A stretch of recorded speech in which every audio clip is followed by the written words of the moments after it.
My name is Martin. I never thought I'd be the one telling a story like this, but after what I saw, I can't stay silent. I was just an ordinary guy. Nothing special, nothing out of the ordinary.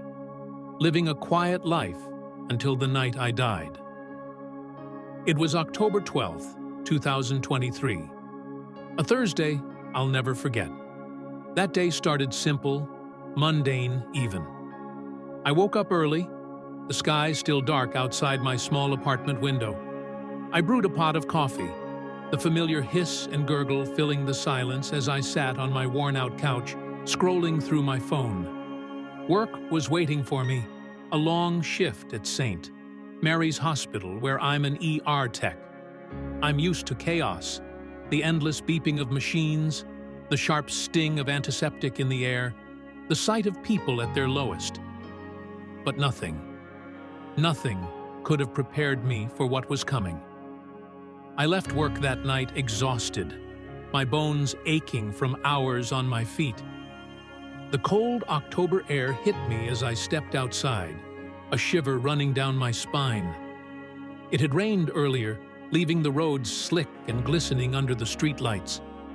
I climbed into my car, cranked the heater, and let out a sigh. Finally, I was heading home. The highway stretched out before me, nearly empty, the wet pavement reflecting light like a dark, endless mirror. I'd just passed the last exit before my neighborhood when it happened. Headlights, bright, wild, swerving into my lane. They were coming too fast. My hands gripped the wheel, my heart slamming against my ribs. I didn't have time to scream, to pray, to think. In a heartbeat, everything went black. I didn't feel the crash. No sound of metal twisting, no shards of glass cutting through the night. Just silence. 1 second, I was in my car.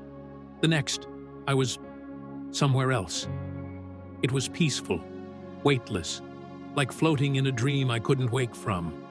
No pain, no fear, just a stillness that wrapped around me. I thought I was imagining it until I looked down. There I was, my body, still trapped in the wreckage. Blood streaked the cracked windshield, my chest pinned against the steering wheel. Paramedics swarmed the scene, their hands pressing against me, their voices sharp with urgency. A young guy with dark hair pounded on my chest, sweat beading on his forehead. Another called out for help, his words frantic. I tried to shout, to reach out, but my hands passed through nothing. I wasn't solid anymore. I wasn't me. That's when I knew. I died. A pull tugged at me, gentle but firm, lifting me upward. The darkness softened, giving way to a glow ahead, warm, alive, drawing me in. It wasn't just light. It was love, peace, something I can't put into words. Below, the wreckage faded, the flashing lights dimmed, but I wasn't scared. I felt lighter than I ever had. Then I saw her, my mom. She'd been gone for years, taken by cancer when I was still a kid. But there she was, standing in a flowing white garment, her hair long and soft, a smile on her face that broke my heart. "You're not alone," she said, her voice echoing inside me without a sound. "But it's not time yet." Before I could ask, before I could reach for her, the pull grew stronger, yanking me toward that light. And then I heard it. "Martin." A voice, deep, steady, infinite. I knew who it was before I saw him. The light pulsed, wrapping me in warmth, melting every fear I'd ever carried. And there he stood. Jesus. Not just a figure from stories or paintings, but real, radiating power and gentleness all at once. His robe shimmered like liquid light, his eyes piercing yet so full of compassion I could barely stand it. They saw everything, every mistake, every doubt, and still, he loved me. "My child," he said, and I fell to my knees, trembling, though I had no body to kneel with. "I have something to show you." He reached out, and my hands appeared before me, glowing faintly. That's when I saw it, the M etched into my palms. I'd noticed those lines my whole life, random creases, nothing more. But now they shone, alive under his light. "Do you know what this means?" he asked. I shook my head, my mind spinning. "This is my mark," he said, his voice steady, "a sign placed on my creation from the beginning. But the world has forgotten." My heart pounded as I stared at it, questions flooding me. Why me? Why now? His expression grew serious, heavy with something I couldn't grasp. "Because soon, another mark will come, and it will not be from me." The light shifted, the peace trembling as the scene changed. We stood on a city street, cars humming, people rushing by, heads buried in their phones. It looked normal, too normal, until Jesus said, "Watch carefully." A woman stepped into a coffee shop, waving her hand over a scanner. A faint light flickered beneath her skin, and the payment went through. No phone, no cash, just her hand. I frowned, unease creeping in. "Is this the future?" I asked. Jesus nodded. "This is where the world is heading. Look closer." I squinted, and there it was, a subtle mark under her skin, glowing faintly. "This is not yet the final mark," he said, his voice thick with concern. "But it is the beginning of the deception." More people passed, their hands glowing too, unlocking doors, boarding buses, accessing everything with a wave. "People will accept it without hesitation," Jesus said, "not because they're forced, but because they believe it's good." A chill gripped me. "But if it's not the final mark, what is it?" His eyes darkened. "A test, the first step towards something far more dangerous." I looked at my own hands, the M still glowing. "This mark has been with you since the beginning," he said, placing his hand over mine, warmth flooding through me. "It's a sign of my creation, my design. Every human carries it, whether they see it or not." "Then why doesn't anyone talk about it?"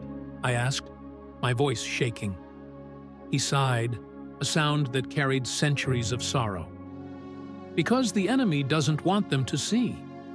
He's worked to erase the truth, to drown it in science, technology, progress, until they forget I've already marked them as mine."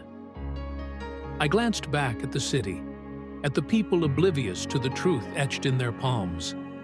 "But there's another mark coming, isn't there?" He nodded, his face grave.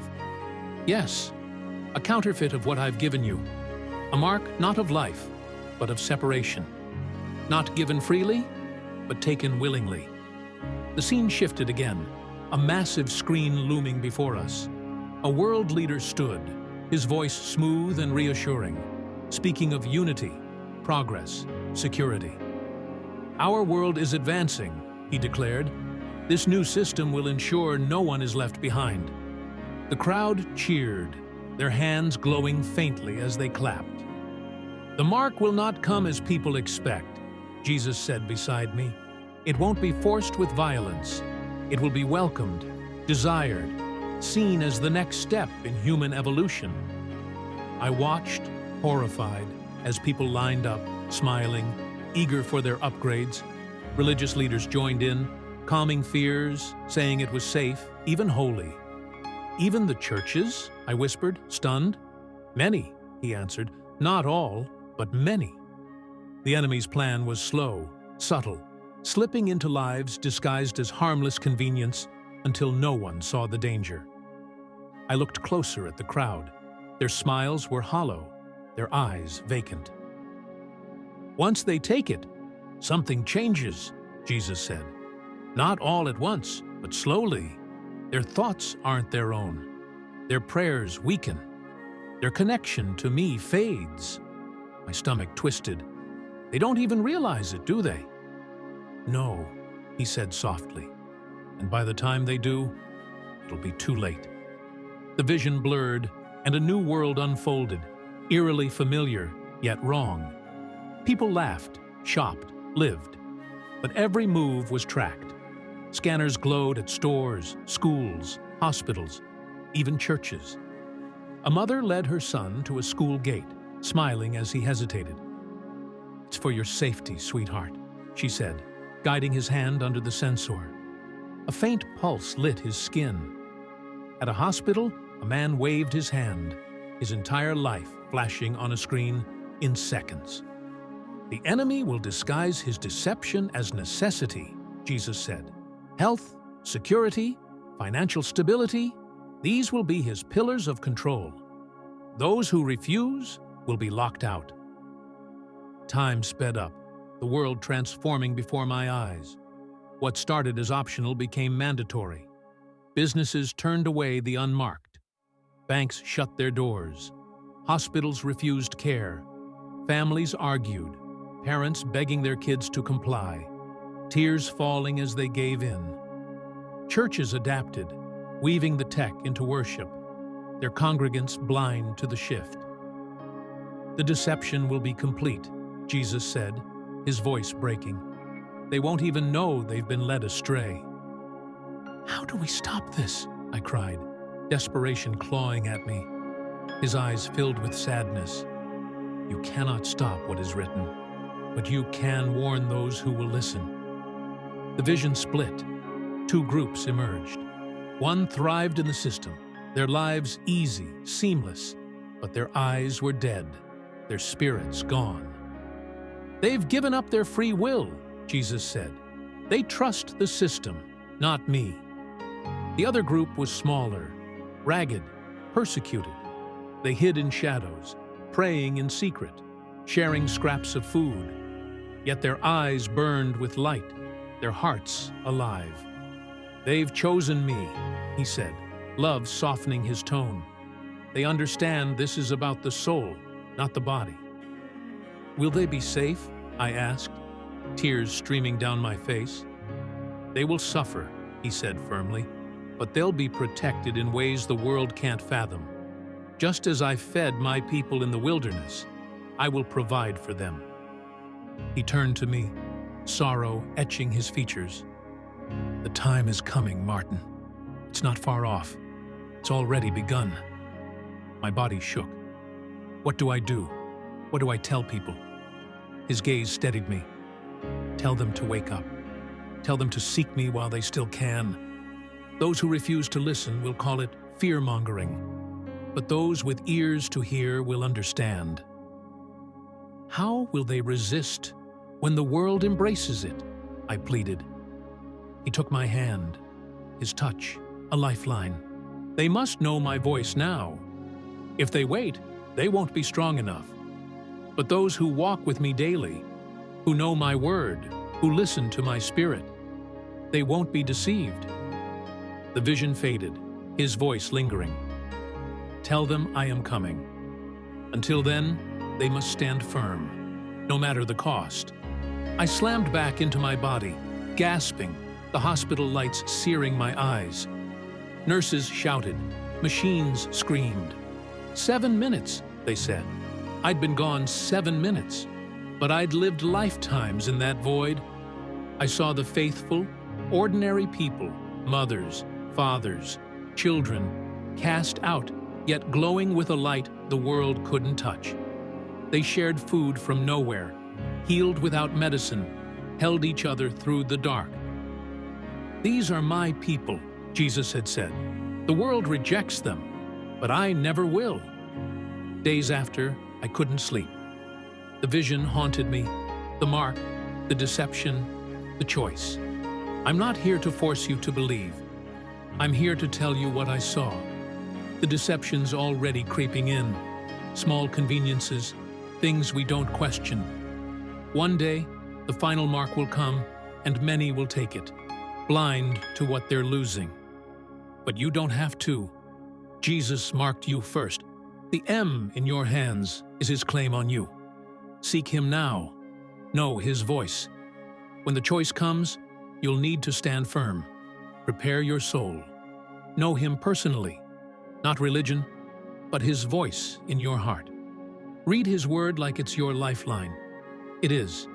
Find believers who see the truth, who will stand with you. Learn to live beyond the system because dependence will trap you. And don't fear, He'll provide. I saw it. The faithful, abandoned by the world, cradled by Him. The choice is coming. Choose wisely.